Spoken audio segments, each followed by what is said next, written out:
Welcome back to the European Challenger Series. We're here with our final game of the round robin between Gamers2 and Mouse.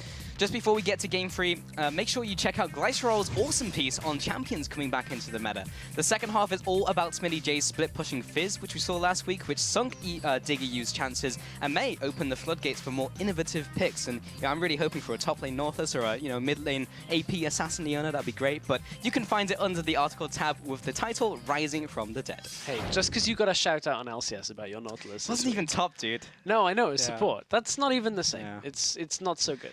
Sad times. But let's get back on track with Mouse versus Gamers2. With Lowland Lions lost earlier, Gamers2 now only need to win this game to draw level with Lowland Lions. And because Gamers2 own a head-to-head with Lowland Lions, it means they would then take the second place seed going into playoffs. For Mouse, they're done. They're out of the Challenger Series and will have to re-qualify regardless of what they do now. And I was never, going on to the opposing team, I was never really sold on the general consensus from Challenger teams that Gamers2, formerly Nuvo, were a second place team. But they've really developed through the round robin. They've looked really good from week to week to week, and their consistently better performances have just turned my opinion around. So I was kind of in the camp that assumed that they'd be around that second, third spot. The problem that they've always had and still have to this day, though, is that if Gamers2 don't get Gilius ahead, they have quite a lot of issues in the game, and they still haven't fixed that as a team. And that's something that I would have liked to have seen grow, like we've seen other teams like Team Dignitas grow over the season. I don't really feel the same way about Gamers2. They've still got a lot of presence, they've still got a lot of potential, but I really need to see them fix that between now and the playoffs. Yeah, absolutely. That is one of their big problems. However, let's break down the rosters. So, on Mouse, it is Zazas in the top lane, Robin the 4th in the jungle, Soz Purefect, Cedrian, and Mountain finishing out that roster. And over on the other side, it's Gamers2 with Smitty J in the top lane, Gilius in the jungle, Ica in the mid lane with Jeebus and Hiva in the bottom lane. Yes, sir. And before we get to the game, we need to note that Gamers2 played with a sub yesterday and lost their bans due to Jeebus not being able to play. So just some clarity before we get into this. Yeah, exactly. And honestly, this game was pretty crazy when it comes to the team compositions. And as we get into the highlight clips, you'll see exactly what we mean. Yeah. Crazy is one way to put it, Stress. Teemo and Gangplank is another way to put it. It is. That's exactly what we had. And said Gangplank will somehow pick up a first blood onto Smitty J and that Rumble. Never thought you'd say that one, but at the same time, Varus down in the bottom lane, shot to the heart, and it's too late for Hiva. That's a heartbreaker. But, I never thought I'd say this either, and it's Gangplank and Varus ult synergy, which they layer perfectly here to pick up a couple kills, while the Swift Scout makes his rounds and gets his first assist. It was a very bloodthirsty game, though, as you can see already over that 30 kill mark in 38 minutes. And, 38 minutes in, Mouse pick up this kill, or these series of kills. They've had a good lead from the bottom lane, just in general for this entire game. They pick up the fight, they pick up the inhibitor, and they're looking in a very strong situation to pick up their first win. Yeah, and one final fight from Gamers2 right at the end here is just one last desperate attempt, and as you kind of touched on, they were just so far ahead. Mouse, with this composition, just kind of built so much of a big lead, and despite this great engage by Gilius, they're just so far ahead with this monstrosity of a team composition, and Mouse just forced the surrender at 43 minutes. They just hand in the towel. Gamers2 lose to Mouse. Yeah, they lose to a Teemo and a Gangplank.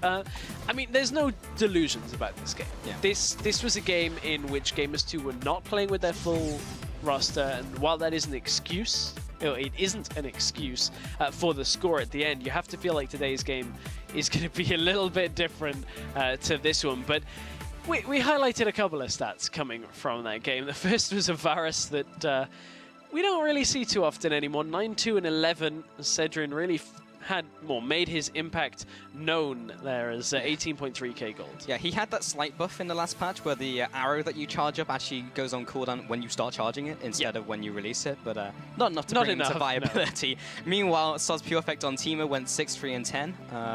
Not something I thought I'd ever hear said. Well, we had High playing it, but that was a long time ago. True. But yeah, that's kind of how that one worked out. And then one of the players that did play something a little more standard was Smitty J on Rumble. 5, 8, and 5, not the best performance there. A lot happened in this game that when you go back and look at it. But certainly the gold was not in his favor in yesterday's game either. But it was a crazy game. Part of me wants a crazy game. Part of me wants standard game. Yeah, there's a large if I part can of me use that word. wants them to kind of play seriously because there's a lot on the line There for is. Gamers 2. Yeah. Mouse, they're just playing to upset people at this point, but Yep. Gamers 2, they can affect their own seedings heading into playoffs, and they do not want another game where Heaver is forced to play AD carry. No. So, no. yeah, I mean, Heaver being their support player, so hopefully they come in here with their full roster and just, you know, play to win, because this is so unbelievably important. And yesterday's results were very backwards from what we were thinking they were going to be. So that really has shook up what we were expecting coming into today. But yeah, we'll see what happens. Yeah, because as you said, Gamers 2, there's still a lot on the line for them. They still need to try and secure that second place spot. I mean, they've avoided Origin, but they still need to lock down exactly where they're going, and it's kind of problematic here that you want that side selection for games 1 and 3 in the playoffs. It gives you the better advantage, gives you the setup of the game that you completely want. Yeah. So we'll get into Champion Select here and see what the teams have to offer. And I think the first time I saw a team just only pick the red side was Giants back in the in that expansion tournament, and they were like, "It's a mistake. We've made a mistake." It did kind of get them into LCS. Yeah, it did. So. But at the time, they were panicking. So let's see how this one goes. We will see how this goes. LeBlanc as the first ban. We're going towards Ica. We do get the Scion, which was played yesterday. No, we're not going to see the Teemo ban, stress. Hey, it won yesterday. I never thought I'd say that. And the unfortunate thing is we're probably never going to see a Teemo again, so it just remains at a 100% win rate with... Oh, that is the depressing thing. Varus and Gangplank. Gangplank, Varus, and Teemo have a 100% win rate. And a Zyra. And a Zyra. Might see a Zyra at some point. But Lulu does come in as the next ban towards Gamers 2, so as Johnny as well. Again, banning that top-tier jungler away from Mouse, and Hecarim banned away from Smitty J, or even jungle, if they decide to go for it. Yeah, there's a lot of flexes that have been banned here. Sion is a bit of a flex, top jungle, Lulu, a lot of flexing, Hecarim as well.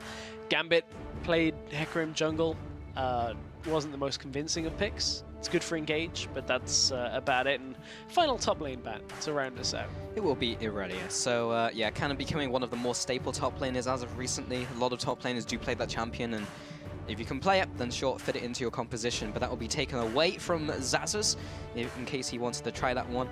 Interesting enough, Hecarim was banned by Malz, even though Zazuz were the one to play that twice last week, so I don't know if they're banning it away from themselves.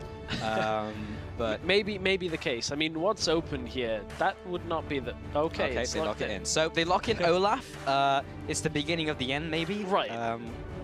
Okay, so Olaf first pick is not... It's not standard, but it's not unheard of. Yeah, we've seen it. We know Fnatic like to play Olaf out of the jungle. With the There's another team in Challenger that I've been kind of following around and watching some of their games that have been picking Olaf as well. So I don't know about first picking Olaf. He has a lot of strength in dueling potential and that kind of thing. Yeah, I mean, Rek'Sai's also open, Nidalee's also open. That's what I was going to go to next. Was like, there's so many standard junglers open that that's not a standard jungler. No, it's not. There's so many standard picks open that maybe Mouse have got something in store for us again. Yeah, so what Gamers2 do That's is that Annie has been picked up. That overwhelming sense of disappointment. Nidalee has also been picked up by Gamers2, so I have a lot of faith in you guys. I do think you're going to be picking good composition. So Mouse, however, swapping between a couple interesting champions. All that I can say at this point is if Teemo has a 100% win rate after this game, I'm going to be so sad. Yeah, hopefully it drops Something down to would have 50%. gone really wrong if that happens this week. Yeah, so honestly, I find it very difficult to predict now what Mouse are going to be picking. Yeah, I'm not going to try. Now with this pick, they'll be picking this, but now with this Teemo, they could be picking Maybe they'll pick Cassiopeia and go bot lane and go for that Teemo Maybe. I love synergy. that lane. It's awesome, because if you poison with Teemo, you can follow up with the Twin Fangs from Cass. Super good. Keeps ticking. I mean, they could. At this point, they actually could. I say super good, but it's not. Super good if you want to troll your team. Yeah, so, okay. What do Gamers2 want to lock in, though? Because they've locked in and they lead the great early game jungler. Annie as well for that bot lane. They also do lock in the Cogmore. Lulu has been banned away, so they won't be going for the quote-unquote Juggermore composition, but they may just bring a nice front line or something to help out the Cog as we progress through the game. So they'll just be finding that as a strong pick for Jeebus. Yep, something we've seen Jeebus on Cogmore as well. We have. We've seen it time and time again. And G2 right now, they're going pretty much down the standard route, as opposed to Mouse's not standard at all route. And at this point, I'd love to kind of think of what kind of composition are both teams building towards right now. G2 right now, between Nidalee and Cog, they're going to have a lot of sieging potential, just from throwing a lot of projectiles out. That's going to work quite well for them. Mouse, I don't know what they're doing. They're looking not to win. And actually, okay, this is really interesting, and this is something that I've kind of been hearing a little bit from some mid laners, is that Cogmore is really strong mid right now. Is Wormhole back? It wormed back. I mean, we saw Power of Evil try it in the European LCS. Did. Actually won. However, Luden's Echo apparently, if I'm remembering rightly, is very strong on Cogmore. It just means that you can get so much damage out in a small area around a team fight that if you're protected, you can get out so much damage. And I guess we're going to see that here. It's likely to be Cogmore in the mid lane. Yeah, that would be very cool to see. Yeah, Cogmore hasn't been seen all the time, as you mentioned, has seen some play in the LCS, of course, by Power of Evil, but that Luden's Echo would kind of work. I mean, he just spam a lot with the ultimates. You're going to get those charges up very quickly. It's not the fastest book in the world, but you know, he'll be able to get those charges up fairly quickly. So we'll see how this works against them. It is, of course, more of a siege comp, especially with the Nidalee that they're looking for here now. And that will be the two final lock-ins from Mouse. So it is Varus again. Once again, we do see that pick coming out. And the Zac as well, which has seen some play in jungle specifically. Yeah.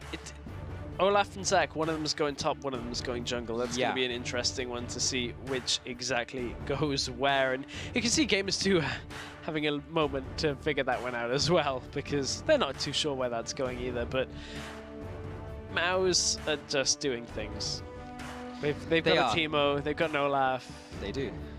They do have that. I wish I could bring some analysis onto that team comp, but it sadly isn't there. What they do somewhat have is good engage with Zac, but I'm stretching on that one.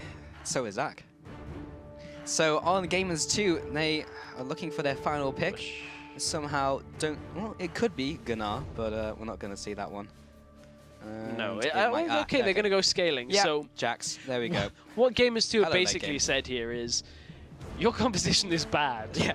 We're just going to have a comp that if we get ahead, we'll win anyway on it. So we're going to let you do your thing, and then we're just going to win. So unless this Mouse composition, I don't even want to go here, but unless this Mouse composition actually gets somehow a 20-minute win, it's done. That's game. Done. Well, yes, if they win the game, it's done. No, yes. Okay, this comp is really just annoying my brain right now, because basically they're not good. Yeah, it's not really a composition. It's not a comp. But what we can talk about is Gamers2's composition, which is all about that siege. They do have some engage of the Annie and also the Kalista. So they have the Kalista coming in here. They also have the Jax as well for the split pushing pressure. And if Mouse, if any one of those horrible picks doesn't manage to get to the stage where they can duel Jax, then that's going to become a serious problem for them. And it's unlikely that anyone does, unless, you know, Olaf the Berserker somehow. Who's going to duel Jax? Teemo has a blind.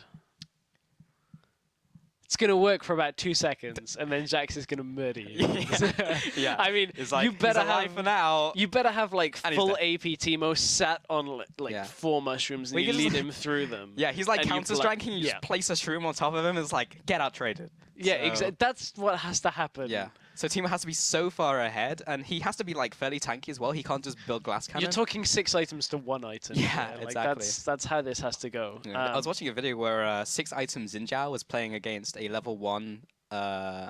Yeah, 6 item level 1 Xin Zhao was playing against level 18 with no items Xin Zhao. Right. And the level 1 won because it was just more stats. But if you think about it, you gain around 600 gold worth of stats per level as a champion in terms of stats compared to the gold that you actually accumulate. And it was really funny because they had to just kill wards for like hours to get level 18 because and get the gold rather, because otherwise if they killed minions then they would level up. So they had to just keep killing wards.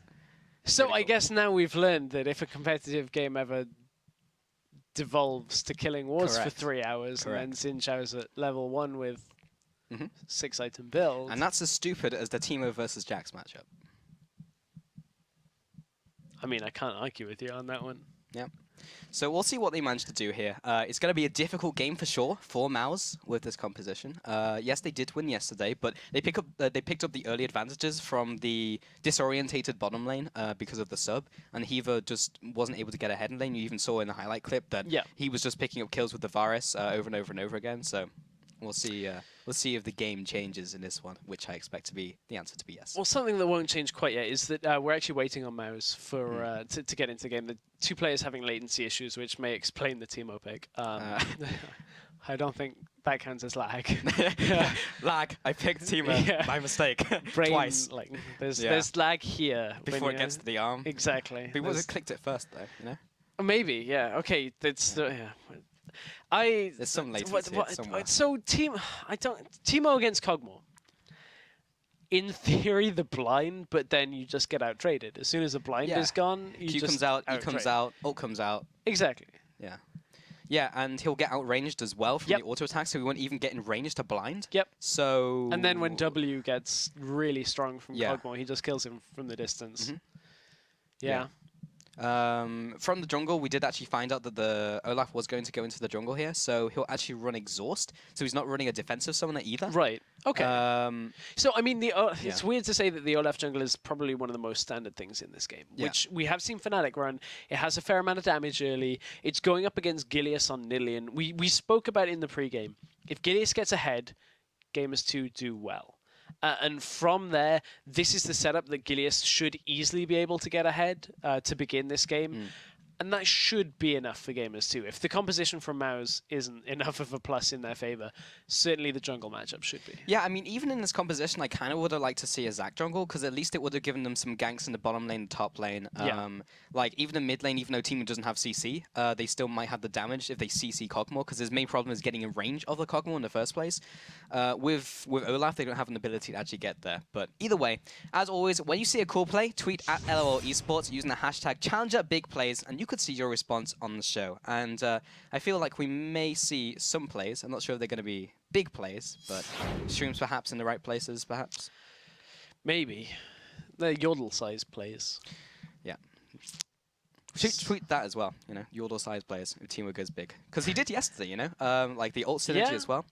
Either way, we are going to get into game here and see how this one works out. Gamers2, if they pick up this win here, would be very nice for them.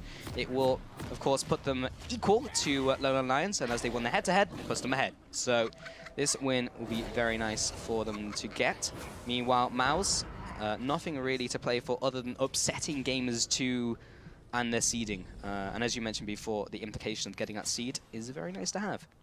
Yes, it is indeed. As we already mentioned, it will give teams the ability to choose their side of the map for games 1 and 3. But speaking of the map, we are on to Summoner's Rift for our last round-robin game of the European Challenger Series. What do Mouse have for us? Can they get themselves a second win here? So Teemo duking out of the way of the spear. Can he make it the 100% win rate for Teemo? It is currently. Both of the wards have been placed down onto either side. Robin is not currently moving. Okay, now he is. He's got the trinket, and he'll be heading into his jungle. Heaver gets the harass onto Mountain. Won that trade. Gilius as well, trading off with Zazas, but Zazas is the top laner here, picking up some of the bits of himself, will be able to get some of his health back. Ward over the wall, maybe to disrupt a potential Jax level 1 play onto the Raptors. We may try and get the early level 2 to get the upper hand. Oh, Teemo. Heaver from the bot side knew where he was stealthed up. Get harassed. He's just kind of going from the jungle to the mid lane, harassing people. Interesting. Sauce Pure Effect will go back early. The minions have spawned, so he may... he stopped recalling. Yeah, he would have missed a couple minions had he decided to recall there. Yes, he would have indeed. And Zazas did get some vision down, and I wonder whether he'll go back in to try and scout out a little bit more here from where Gamers2 are starting. Now, the key thing is he's playing Zac, which means a la Hansel and Gretel, just leave blobs on the way and you can find your way back into the jungle pretty easy. It's a trail of breadcrumbs, but it's a trail of special weapons act blobs. Indeed. Anyway, red buff goes over to Gilius at this point, and Mouse are going to start off with actually the most standard thing that has happened yet in this game, with starting Krugs. Yeah, so they'll have that equal advantage up against the bottom lane of Gamers2, who also did the same thing onto the Grump. They shared the EXP. And Robin is dropping low in the jungle versus blue buff. We'll see if he survives his one-on-one here. Looks like he does.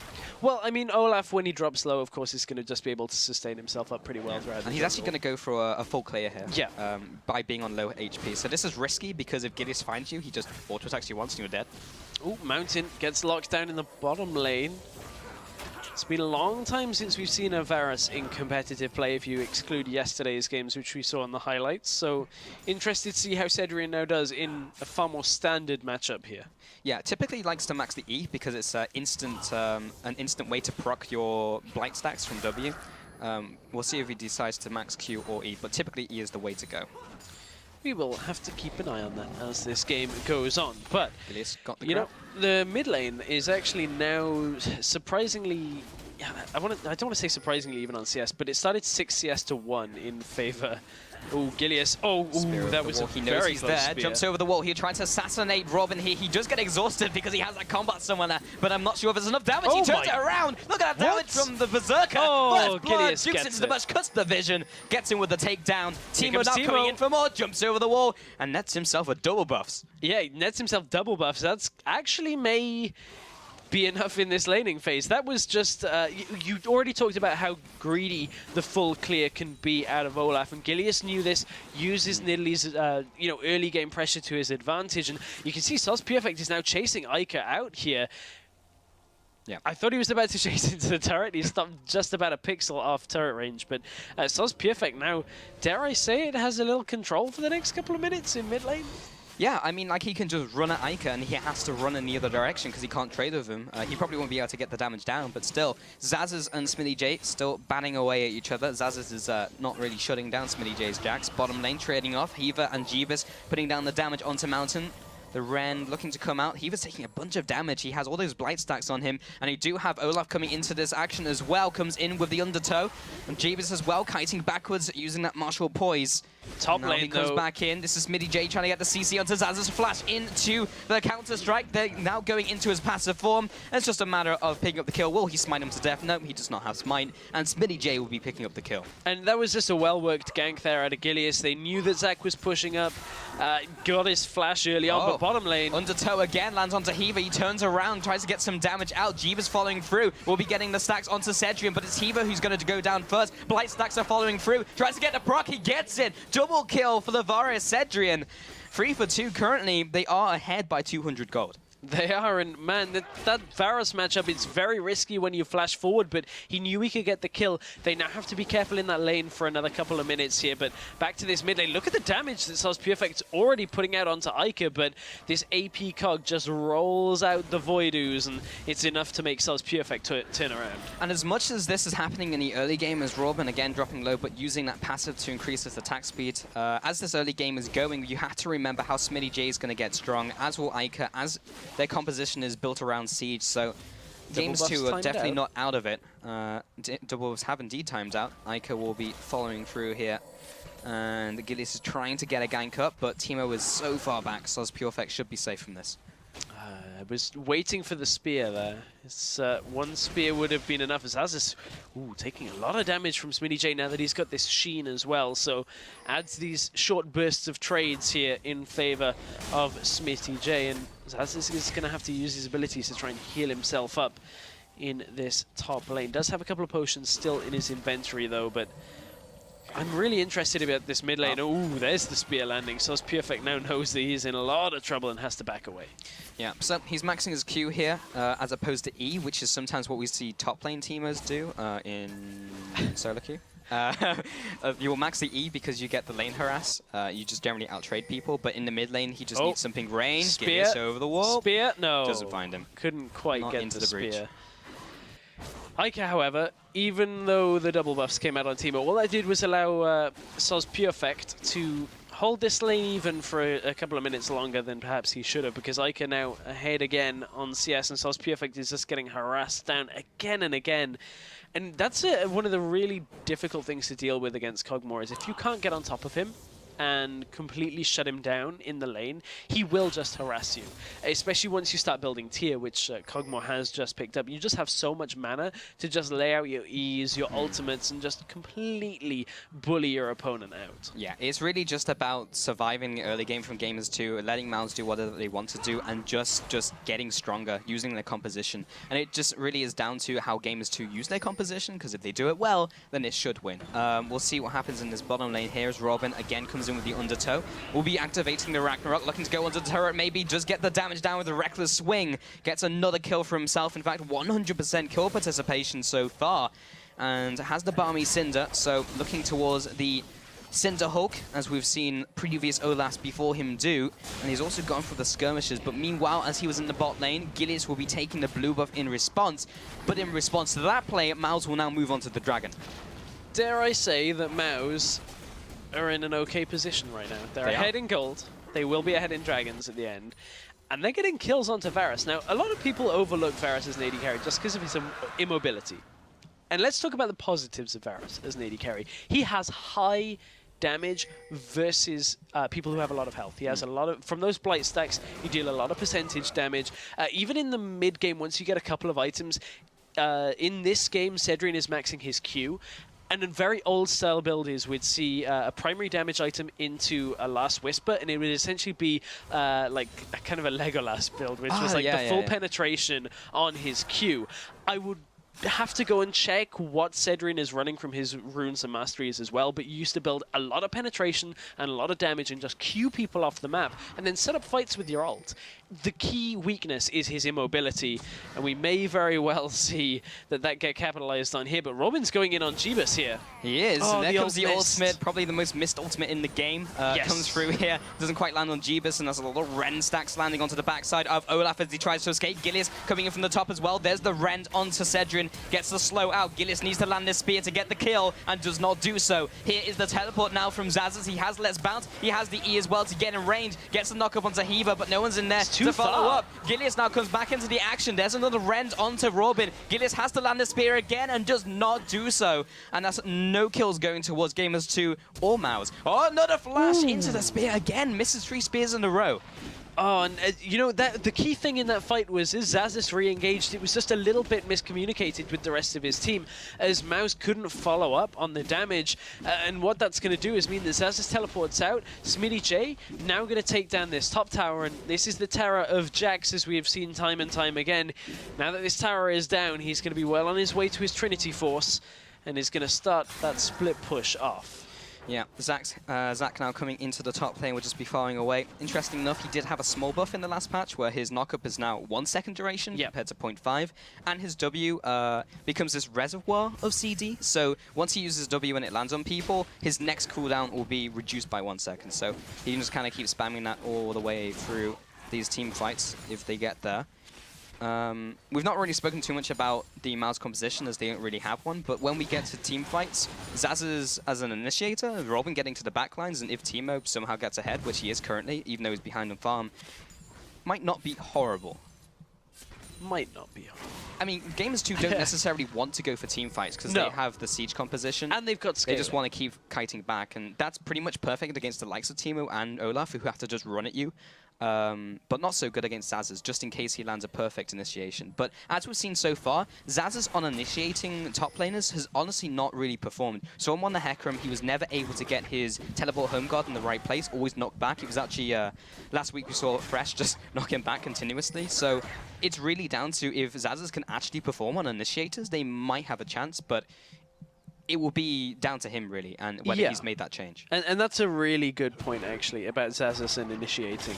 Is, as you said, it has been lackluster. And the problem is he is their primary engage in this comp.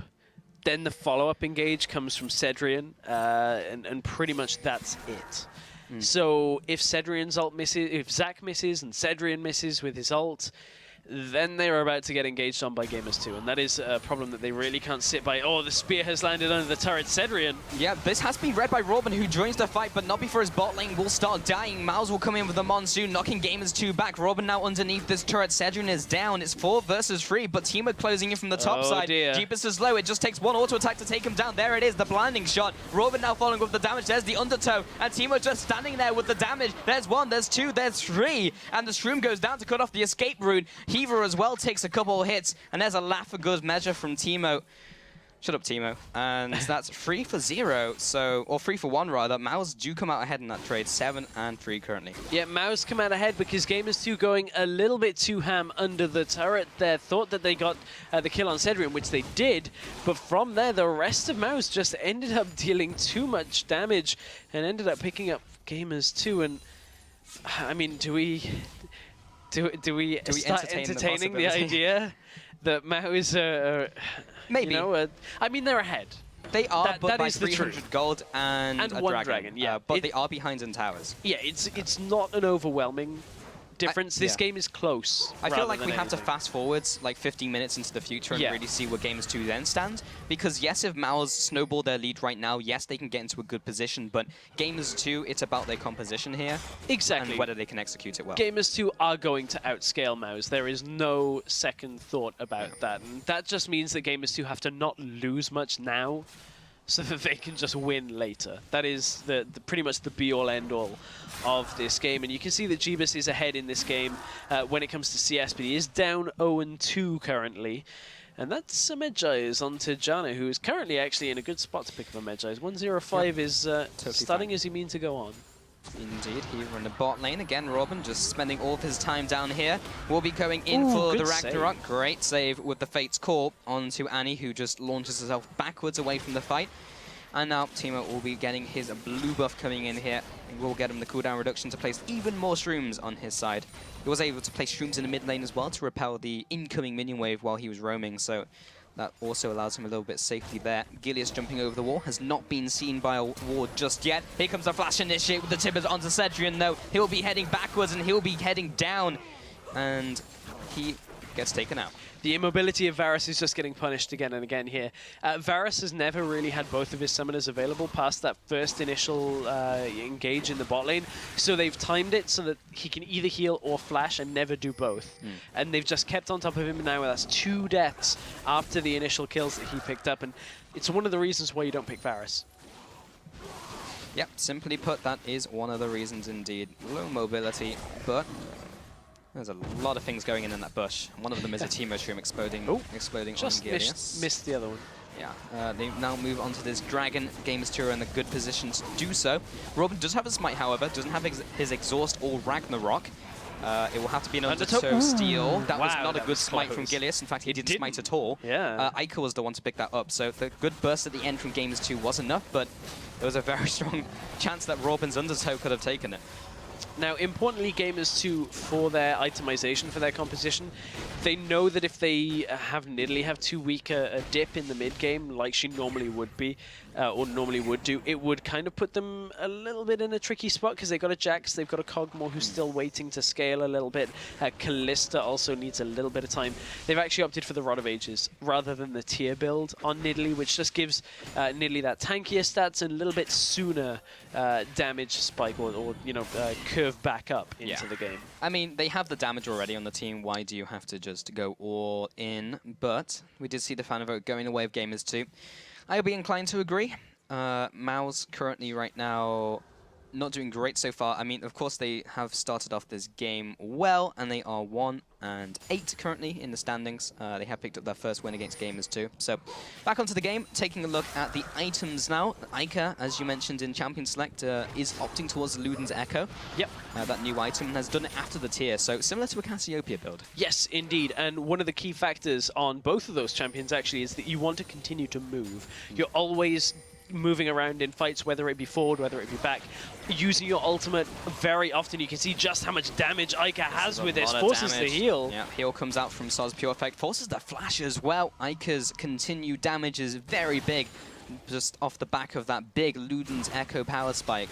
So it will allow him to try and snowball the early game here. It's a big gold investment. Yeah. It's not going to give you the same as like a death cap or like, you know, a full AP item build. But it is, however, a 120 AP item. It is. It's another big upfront item spike, and what it does is it basically adds a flat amount extra damage onto what Ica's doing here in these fights. So every time his ult hits, once it's charged, you're going to be dealing that extra 125 damage again and again, and that makes it very difficult to sit in this kind of spot, because on average, you've got to think that the proc from Luden's Echo is going to be coming up every 2 to 3 shots from the ultimate coming out from Cogmore, depending on how much you're moving around. Yep, indeed. He'll be able to spam quite a lot with those skills, constantly get those Luden's Echo stacks out for the extra damage. Gilius moving through the jungle. He actually tried to bait out the vision there. You saw him get tagged by the Shroom, but he knows that the vision is then gone. He showed himself recalling, so they assumed he was gone from their jungle, but then decided to go bot lane anyway. So Mao's not sure if he's entirely there, but Robin actually has read this one out, and this could be disastrous for Gilius. There's the ultimate landing, the Chains of Corruption. Heaver over the wall, rather, gets the stun down onto Cedric. Fate's Call keeps him alive. Zazas with the teleport from top lane. Let's Bounce comes in. Will be landing the last charge onto the Nidalee. Picks up that kill. A 1-for-0 so far from Mouse once again as they aggress onto the rest of this lineup. Mountain with the aggressive flash, lands the charge onto Heaver. He turns around with his own stun, but it's not enough to keep him alive. Ica in from the mid lane will be using his ultimates to zone him away from a potential another engagement. So that's another 2-0. So Mouse are leading in kills and are still only barely leading in terms of gold. They're staying afloat, but they have to do more than that if they want to deal with the composition from Gamers2. And that was actually quite a good engage out of Zazas, getting into the fight, getting the Let's Bounce on 2 as well. Kind of punishes the almost greed of Gamers2 for sitting around in that bottom lane a little bit longer than they maybe should have. Gilius kind of didn't pull the trigger on the bottom lane gank. And then they didn't lock down Cedrian to begin the fight either.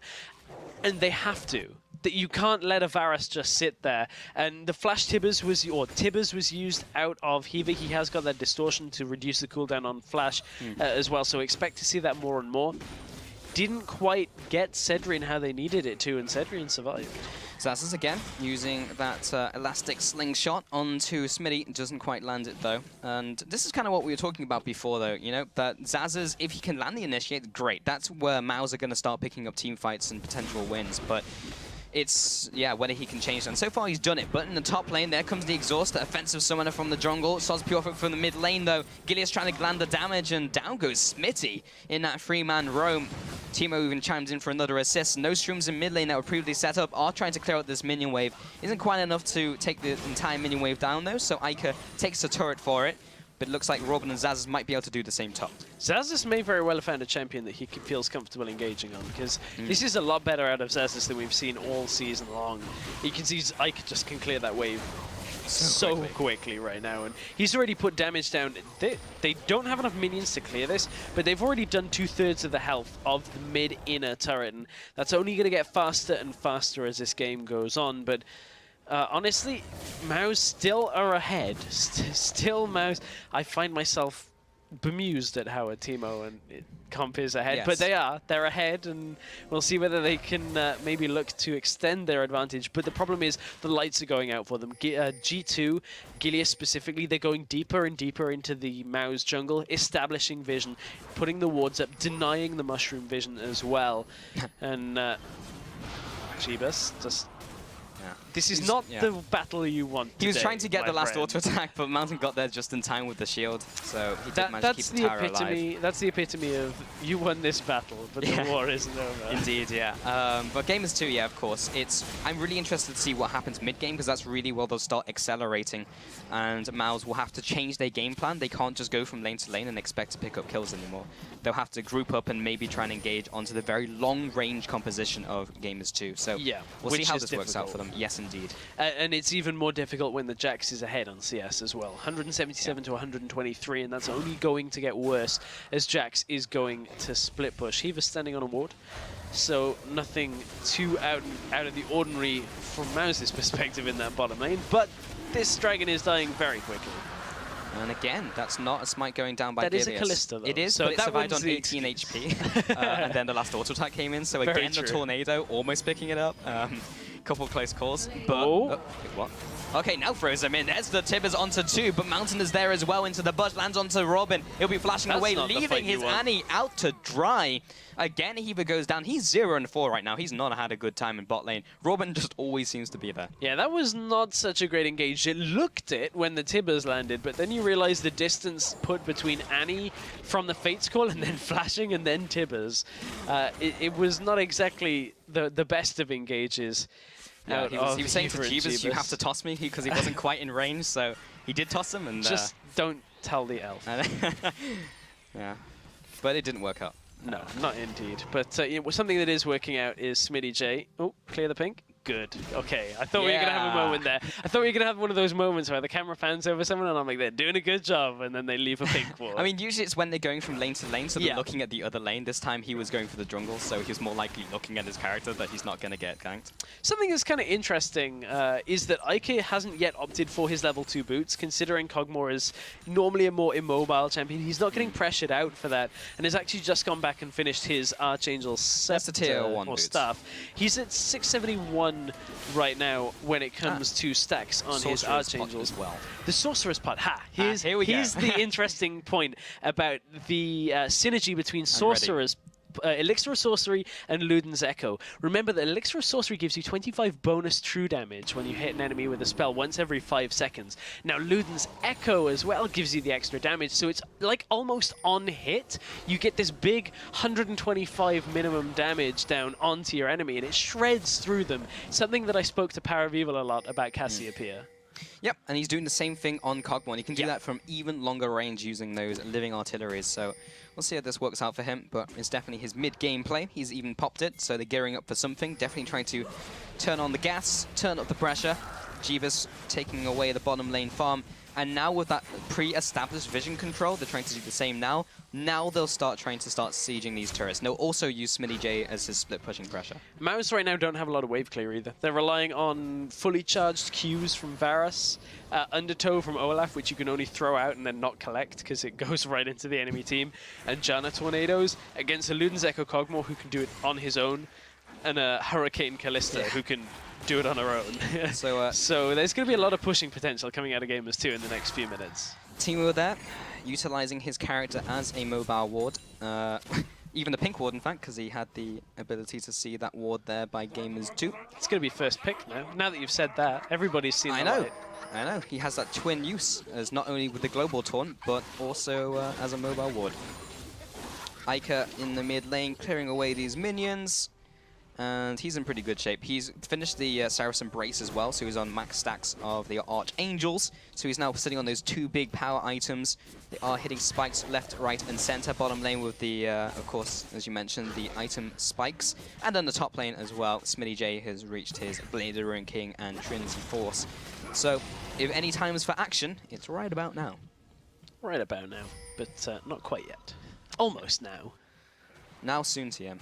Now in a minute, which if we've got any other Welsh viewers on the broadcast will know exactly. In a minute never means in a minute. Exactly. That's the problem when you're talking to a Welsh person. That's the north of England, in a minute. We've got problems dealing with time, okay? We just like to make up different units. But Gamers2 right now are making up for time lost, perhaps, with yesterday's game, because you have to feel like if you're the only team that lose to a team like in a round-robin group stage bracket, that's a little bit of dent onto pride. Even though yesterday had a different situation, it is a little bit denting. Now, Gamers2 are going to feel risky. Yeah, it's risky. That's a lot of damage coming from Teemo, and the Undertow from Robin. That's enough to send Jeebus packing. But meanwhile, Ica flashes underneath the turret. He'll be taking down the turret in time, or maybe not. Mountain comes in from the side. Oh, the mushrooms! He keeps him in place. There comes the Zephyr as well. The slow will come in for days. Robin, bam! Picks him up with his E. Reckless swing, and takes him out. Super Teemo blowing that. Yeah, exactly. The little trumpet thing.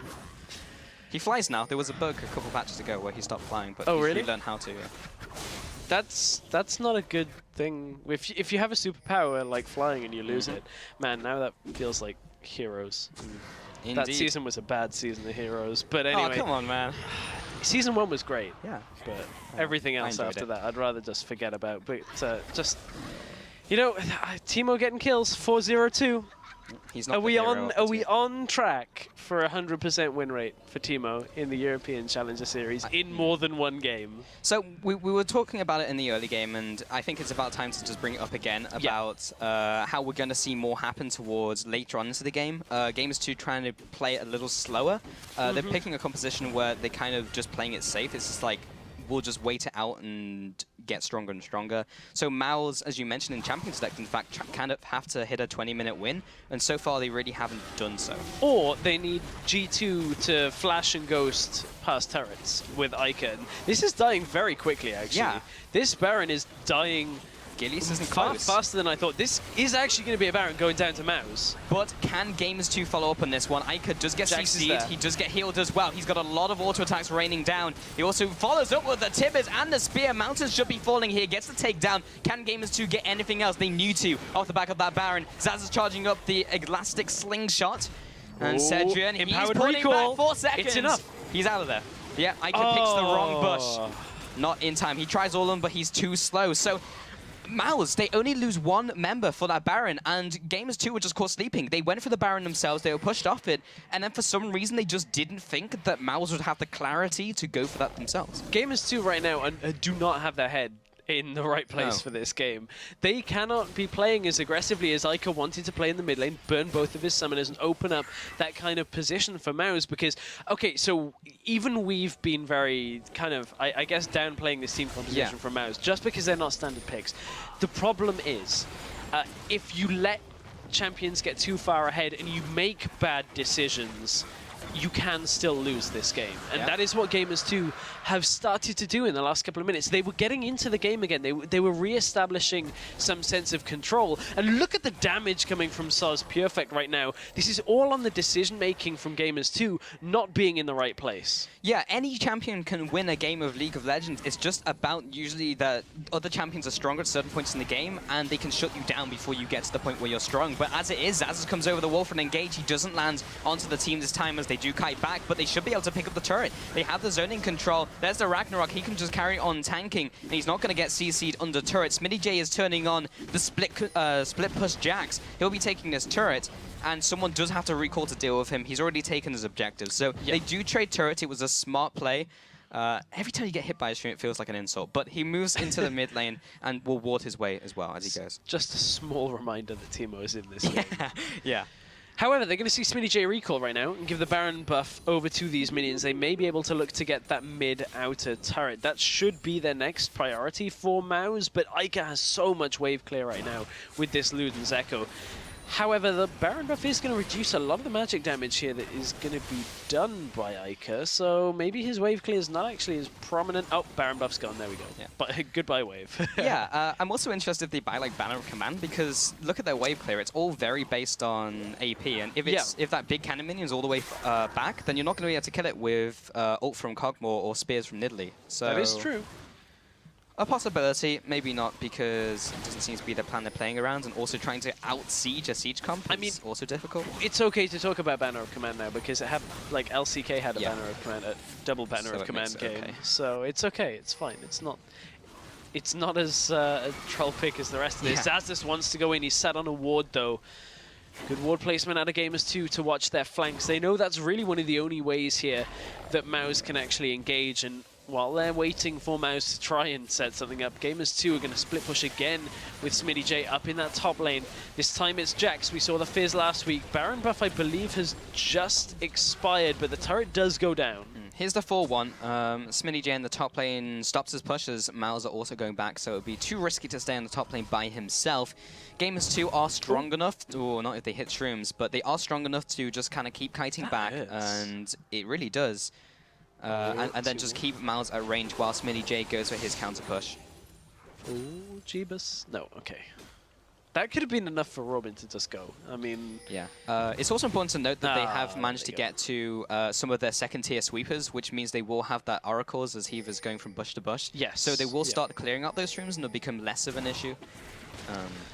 So But Nidalee is also on her way to Team will keep competing playing as Sonya's Hourglass Parasol. Flash into Chains of Corruption. There's a flash from Timo as well. He receives a tip as Heaver from the left-hand side. Smitty J and Gillies from the right. They'll try and close in onto Robin. He's so tanky, though, and he goes right onto Ica. He tries to flash away. Undertow does not land. There's the spear coming down. The last Undertow does land onto one more as he gets back to his turret. A 2 for 2 so far, trading bot lane for the jungler and mid laner from Mouse. But look at Mouse right now. They are still pretty healthy here, and Ica has to go back. No summoners. It's only Smitty J and Gilius here to defend this turret. Cedrian didn't actually get locked down in that fight. Smitty J tried to find his way into the back. And Cedrian gets another turret here for Mouse. Mouse is still coming out ahead from these fights, and this is not what you'd expect from the number 2, potentially, or 3rd seed fight here from Gamers2 against the lowest possible seed out of the round robin. They're actually out. They're done. Mouse are eliminated already, and Gamers2 are struggling. They are, indeed, and this, we've said it before, but this is very important for Gamers2. This determines their seeding. If they win this game, they're in a much better shape because they take seed number 2, so they get to decide in their game up against Lowland Lions. And if they lose here, then Lowland Lions have that luxury, and we've seen how Lowland Lions have upset people before, so they don't want to give any extra advantage to the Lions that they possibly can. So yeah, they're not out of the game just yet. In fact, the gold is almost dead even. Only 800 gold advantage by Mouse. In fact, we're equal on turrets, we're equal on dragons. But in terms of kills, yes, its effect obviously translates into gold, and as we can see, it's fairly even. So Gamers2, if they don't continue to fall behind, they can still win this game. Yes, indeed. They still have the comp that will scale the best. This is an example of it. Smitty J is just going to push through. So it's perfect from behind. Heaver just stepped on a mushroom as well. That's a lot of damage going down onto him. And the Howling Gale, again another Undertow, but Robin doesn't want to walk right into bot lane. Those 4 players. Oh, it's Zaz. Yeah. I thought it might have been Timo. We would have had that trade we're talking about before game. I know, right? That 2-second blind trying to win the fight out. Then drag him over 4. Yeah, Zaz's, though, should be able to delay this push. He's got the Sunfire Cape now, and he also has a decent amount of wave clear as long as he gets in range of the minions. Interestingly enough, Ica, I guess, a little bit of a glutton for punishment in this game, has been flashing and ghosting onto people, and because of it, he's been feeling the pressure so much that he wants distortion as well on his sorcerer shoes. So feels like his summoners aren't up fast enough, and he's going to try and deal with that with the distortion. I've just noticed there is a banner of command in this game, but it's not from Mouse. No, it's actually from Heaver coming in here. With the split push comp that G2 have already. Ooh, mushroom. Value mushrooms. With the split push comp that they've already got, that's going to put a lot of map pressure back against Mouse here. So there's still a lot to be done. And there's a Leandri's Torment on Zac as well. Ultimately, they want to be pushing, but the kind of threat from Zaz's and a potential good engage from him, like an elastic slingshot onto a couple people, maybe the backline, plus the Let's Bounce, that's so scary to go up against. And Gamers2 have to respect that, so they're just playing it slower. And Smitty J will pick up the dragon here, hopefully. And here's the thing, it's just easier for Gamers2 to get out onto the map right now. They've got better deep vision, they've got control over the dragon pit, they've got lanes pushing in their favor, and the dragon has gone down now in favor of Gamers2. So at this point, G2 still have a little bit of control, but Smitty's been spotted out. Mouse aren't really doing anything with this time. No, and they can't. And that's good for Gamers2. Baron is still a thing, but it has been awarded by Gamers2, and they have started it off. Okay, this is dangerous because Gillies is over the wall. They have a lot of poke. They have both of their pokers here. What can they do with it? Oh, it's enough to zone Mouse away, and Cedrian taking a fair bunch of damage from Ica as he comes in with the living artillery. It is raining pain currently. No teleport for Smitty J means that he goes back down to this bottom lane. They make sure there's no Baron attempt out of Mouse, and the wards are already down to spot Mouse out, so it allows G2 to turn onto the Baron should they wish to after securing vision control of the area. But Mouse have hung around, and Timo is about to show in the mid lane. I wonder exactly what Gamers2 are going to do from here. It looks like both teams kind of want to just back off. Does not sound right when Vera says, do you want to dance with death when he's got that skin, but okay. 14-7, currently do have that Baron dance that kind of petered out in Gamers2, you know, as long as they're around the right area, basically as long as they have Gilius and Ica around Mouse when they try to start Baron, it's never going to happen. It's just about having the chess pieces in the right places on the board. And then they'll topple like a house of cards. That's checkmate. That's a different game, but that is. Yeah. It's multiple different games, but this is a different game to what we're used to watching as well, Entirely because there's a different, Teemo in it. 5.5, while it's done a lot to the meta, it's not. it hasn't done this much. This is a little mix of Mouse wanting to play something a little bit special. Like the cool thing is because champions are getting weaker, it means that some champions rise up, and that's how. Not this one. No, Teemo has definitely not bubbled to the top of the pile, but some champions definitely have, and we've seen a lot of innovation, which has been really cool to see. We'll just see what else could possibly come through. Robin now with the Olaf, he is aggressing in, but again, his problem is he has to run at them. He's already made it to the back line though, and they are chunking him down very quickly. He's the only one really going in. Gilius drops low, and the rest of the team is trying to tank up the front line, but now they can just keep on poking at long range. That's all they need to do. Keep zoning Mouse away. Available. Heaver, he does have it, but the only person he's in range of really is Zazas at this stage.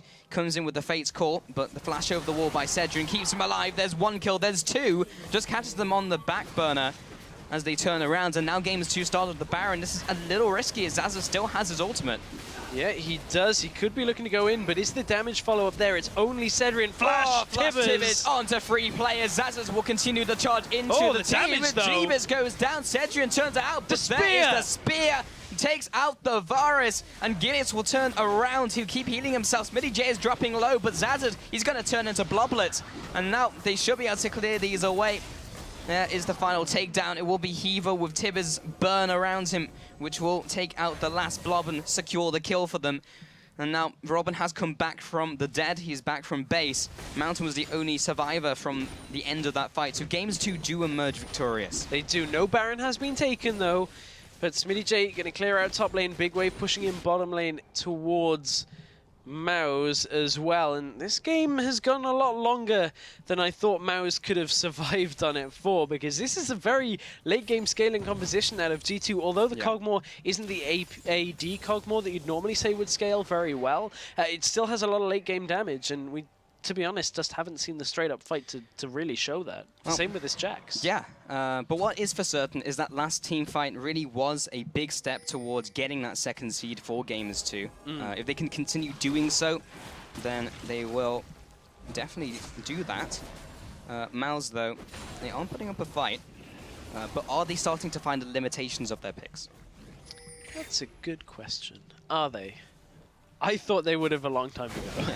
They proved us wrong so far, but I think now you reach a limit, and I think we're approaching that point. Yes. Yeah, I would completely agree with it.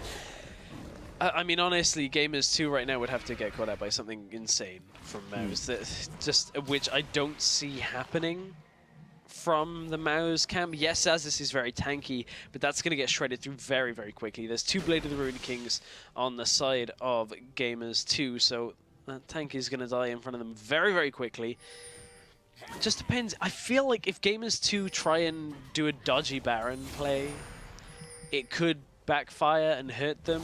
They've got a great sieging composition, and they haven't tried to siege in 10 minutes.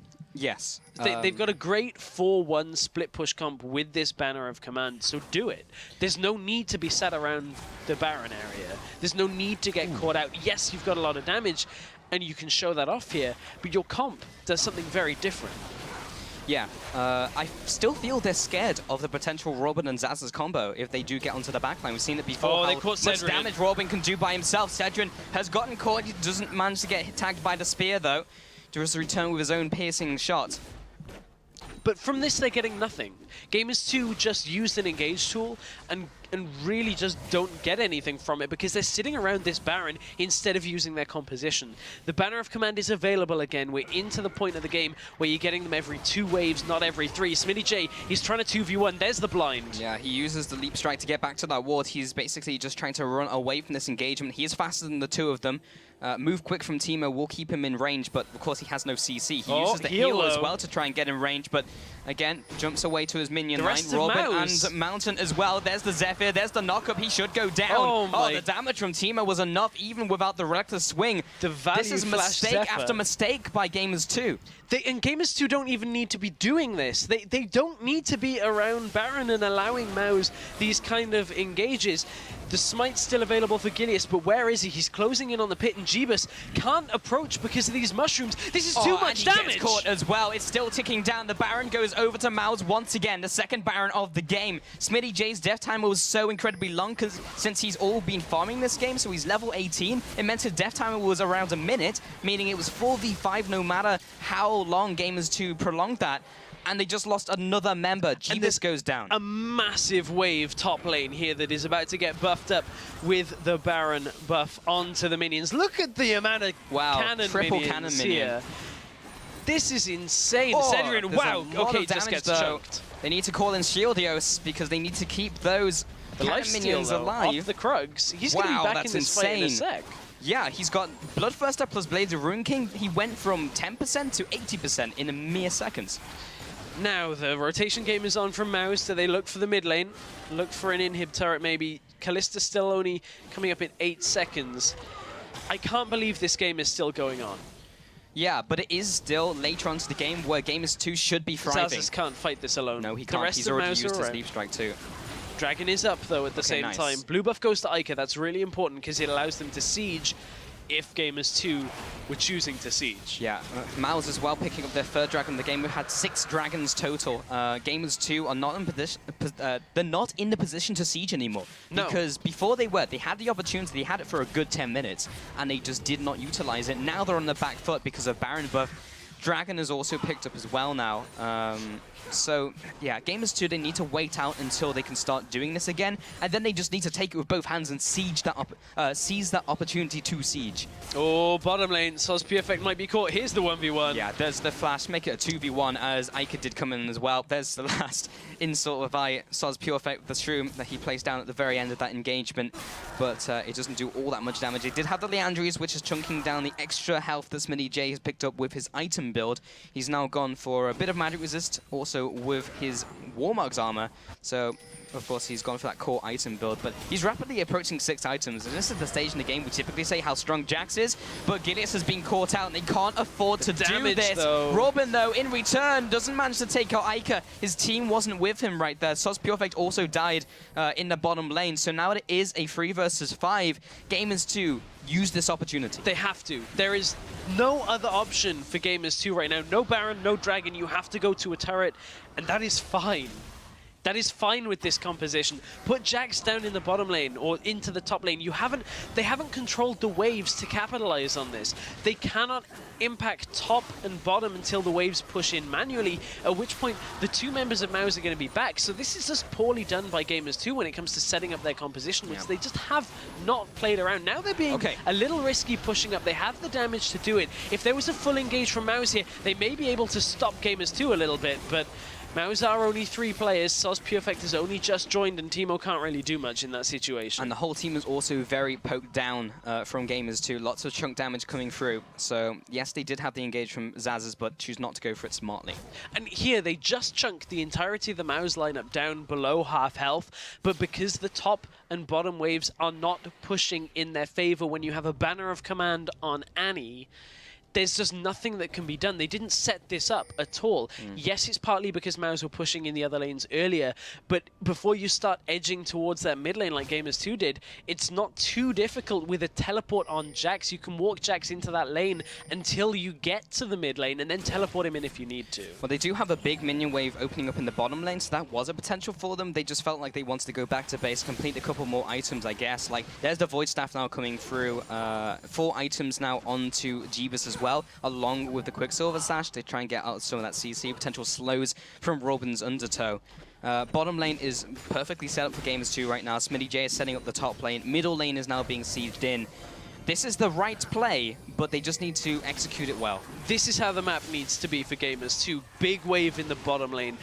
Jax in the top lane, the rest of the team in mid, holding Mouse beyond arm's reach. There should be no way. Now Cedrian shows. Now they show with Cedrian there could be a push onto the inhibitor now if they're fast enough, but the Teemo Shrooms are doing a little bit too much in the way of warding Gamers2 away. Now Smitty J and his wave have finally washed against the top turret, so Zaz will be trying his best to zone him away. Oh, Ica Simply doesn't have the damage, but Robin comes in. Ica is just way too far forward. Zez let's bounce onto the back line. Julius takes some damage, follows through with the spear onto Zaz's. He does have his passive available, so he's a little harder to kill. Lots of damage onto Gamers2. Ica is fairly low, but they will try and continue the assault. Bot lane is pushing in. Someone has to deal with that. They are using this opportunity well. They're clearing out these Teemo Shrooms along with the wards. They're trying to take this middle inhibitor. They need to be so careful. They're being a little bit greedy here. Smitty J and Roman are going one-on-one. And once Counter-Strike is down, Olaf is going to be able to take this. Varus has managed to die in this to Cogmore. The mid lane fight has gone so much heavily in favor of Gamers2 that they should be able to push in. Is moving in here. Does manage to zone them away with those auto attacks. Keeps up the assault. Middle inhibitor goes down, but they lost their big late game trump card. That is Smitty J on Jax. So they'll have to back away. And, you know, I kind of have to just talk about Smitty J in general and split pushing, because last week we saw him on Fizz. We talked about the article by Glacial, but he was overextending multiple times. Like, he would go on the turret, he would die versus the Morgana. We saw him do that 3 or 4 times, like going underneath the turret. His split pushing is not on point, and we see the same this game on Jax. This is really smart out of Mouse, though. They know that Baron is up in 1 minute, so they're trying to chase Gilius out as much as they can and push mid first, get the vision up. Soz Perfect still just playing nuisance. Oh, no, that's too far. Too much, and you are caught within the Voidoos, and there is no getting away from that. That is a 75-second death timer. Gamers2, the ball's in their court. If he'd have stopped in that bush by Raptor Camp, just put down a mushroom and a ward, that would have been enough. That is exactly what he needed to do, to just chase Gilius away for a little bit longer until the team were in control around the area with wards. However, it's Gamers2 that are now going to start the Baron dance. Smitty J uses his teleport ahead of the fight just to shove the top wave in to make sure that nobody from Mouse can actually be in front of this Baron pit when the Baron spawns. Okay, so now Gold has gotten to the point where it's kind of stopped mattering, and it's now just about the champion picks at their full potential and decision-making from both of these teams. Gilius over the wall, trying to find a way into this fight, and Mouse are just hammering down the mid lane. They're looking for a push, but now they're caught between a rock and a hard place as they're 4 versus 5. 23 seconds still on Soz Perfect. Robin will be using Ghostblade to try and increase his movement speed to get away. He was getting gradually chunked out by the Cogmore's Rain of Death. Now they're pushing down the middle turret. They're going to try and trade Baron. What are Gamers2 doing? Gamers2 on a warded Baron. Yes, they will get it. They're going to lose the inhibitor for it. The question is, can Mouse get themselves out of this situation before Gamers2 arrive? They're getting boxed in a little bit. Mouse may lose one here. If they lose any more than one, this is game. They move on to Mountain. There's the first kill. Now heading on to the escaping Zazes. Does get the Blade of Rune King down. He'll be using Let's Bounce, reducing some of that CC. So it's perfect from the backside. He just managed to disrupt him. Also with the Fate's Call, lock Zazes down. Now they just need to deal with the Bloblets. And that's 2 kills going the way of Gamers2. These death timers are very long, 80 seconds on Zazes. They had the Baron as well, but look at these shrooms. They are chunking down Gamers2. They are very low. This engage, okay, they're pushing down the middle lane, and now the recalls come up from Mouse. This has gotten a little riskier than they may have wanted. Yeah, Cedrian shoved a wave into the bottom. With the Baron up minions, G2 should be able to clear this. It depends on how much damage that Cedrian and Soz Perfect can do to clear the waves. G2 are a little bit hesitant on this. Soz Perfect! They better be! Teemo with the ambush damage comes out of stealth. No way! There's 1, there's 2. Double kill comes out. He flashes forwards, looks for the 3rd. That's a triple for Teemo. Yes, those words just came out of my mouth, and I don't know what I just said. Wow. Literally surprised them with the passive from Teemo. No way. What did I just watch? The ward play. The ward play out of Soz Perfect. No way is that going to win a game. 50 seconds on the death timers. I'm speechless, Stress. 50 seconds left. What is this? Only Smitty J is alive. He's up against 4 players. Mountain has now come back from base. Zazes has teleport. He's up in 10. This only looks better for Mouse with this composition. You can feel the quotes, the air quotes coming from me right now, Stress. And Cedric are pushing down the middle lane. Teleport to the mushroom. First time in teleporting in. competitive Robin play. is taking a lot of damage. Can Smitty go This one is it. versus four? This is game. Will he do it? He jumps into the back line. He goes away from his turrets. The minions are now there. That is ace 5-0. Gamers2 in a 50-minute slugfest in a composition that should be coming away with the win at this point in the game. Get beaten by a Teemo.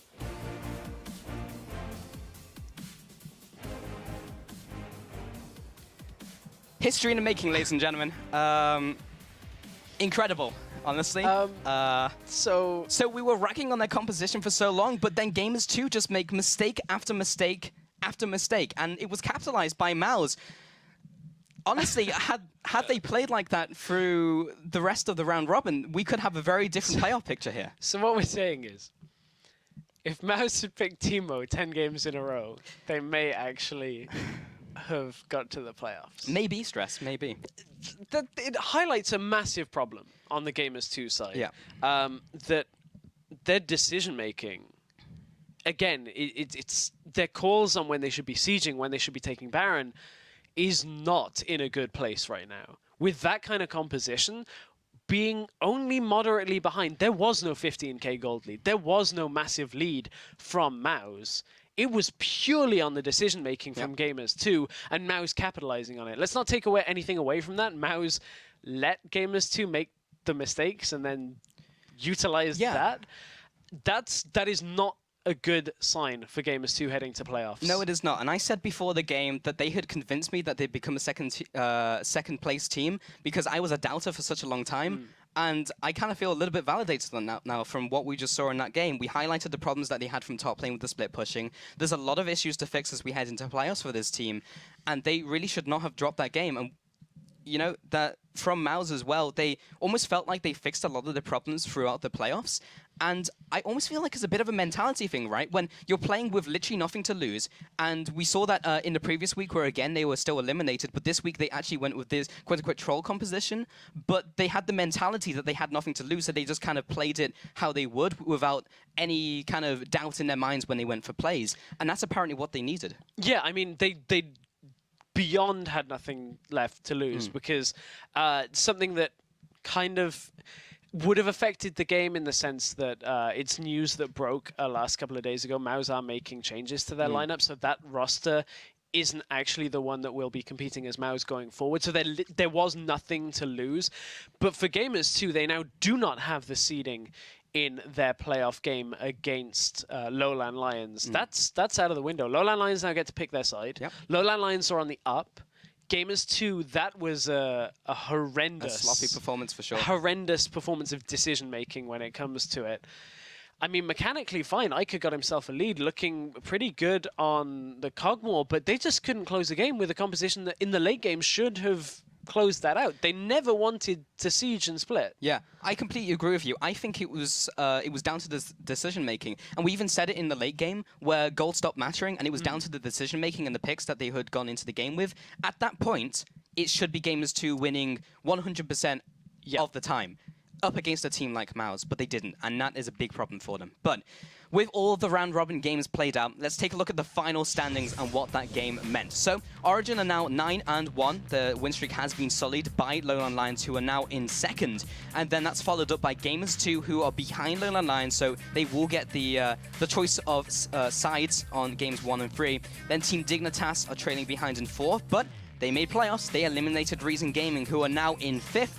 And then Mousesports somehow are now 2-8. It doesn't mean anything for this season, but if they can continue playing well, it might mean something for summer. We'll have to see. I mean, they at least got some pride back at the end. But what that means with regards to the playoff brackets, as you can see, Origin, our first seed, will play Team Dignitas EU, our 4th seed. That will happen on Wednesday. The other semi-final is going to be Gamers2 going up against Lowland Lions White. Yeah, so we'll see how those games go. Yeah, very, very interesting how this all worked out.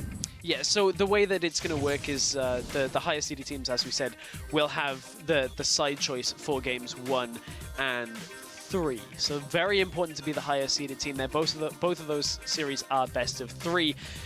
And that means next week is going to mark the start of playoffs, actually, and we'll be bringing you 2 broadcast days. We'll be broadcasting on Tuesday and Wednesday, starting at our usual time of 6 p.m. CEST. Yeah, man. As for the games, on Tuesday, Lowland Lions White will face Gamers2 in the best-of-3. Then on Wednesday, Origin battle Team Dignitas EU in another best-of-3.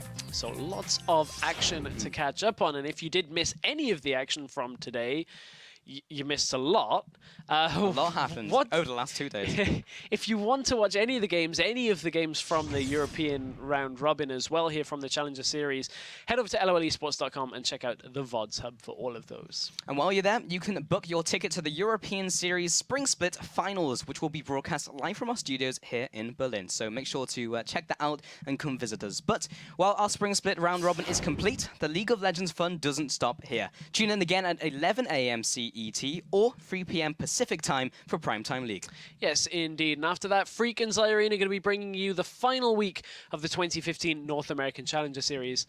Let's see if they get any Teemo in North America. See if it's just as crazy as ours. But remember, guys, this week also marks the last regular season week of the European LCS and the last chance for teams to change the standings before playoffs. But wait, there's more, because Stress will actually be joining them over on the analyst desk. Yeah, I'll be a guest on this week's show, and I'm really looking forward to seeing how last year's Challenger teams are going to place at the end of their first split in the LCS. It's going to be an awesome 2 days of games. Yeah, it'd be super cool to see, so good luck out there, Stress. But that's all from us. So from myself, Stress, and the entire broadcast crew, thank you for watching, and thank you for your support throughout this entire split.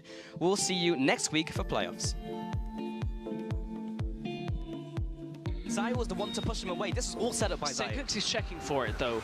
He's at least heading over to that area. Broken Shard knows they have a feeling that this is actually going on, and this Baron is dying very slowly because they don't have Jinx there. This is a horrendous mistake. Again, this is the first kill going down. That's the second one coming out. Zayu does not have enough damage. Now Kuban in his passive form. Kobe comes into the fight. He finds Levick. He goes down. That's a 2 for 0, 3 for 0. Make that 4 for 0. My goodness. All turns around. They take the Dragon, they take the kills, and they take the Baron. And Surge will still carry on tanking. Can they catch up the Lowland Lions lineup? That is really what will secure this one for them. The play by Hybrid. He may keep Koskyu alive. Xpeke. In fact, Hybrid's still alive himself. Everyone is just running around, dancing in this fight. No one has really died apart from that support of Hybrid now. Morsu gets exploded. Everyone dies. He lands the ultimate onto Free. Morsu also follows over the damage. He's trying to get into the back line to deal more damage and take them out. But so with a huge ultimate onto 4 players. Now it's 4 versus 3, but Team are closing in from the top side. Jeepus is low. It just takes 1 auto attack to take him down. There it is, the blinding shot. Robin now following with the damage. There's the undertow. And Teemo just standing there with the damage. There's 1, there's 2, there's 3. Sauce Perfect can do to clear the waves. G2 are a little bit hesitant on this. Sauce Perfect. They better be. Teemo with the ambush damage comes out of stealth. No way. There's 1, there's 2. Double kill comes out. He flashes forwards, looks for the 3rd. That's a triple.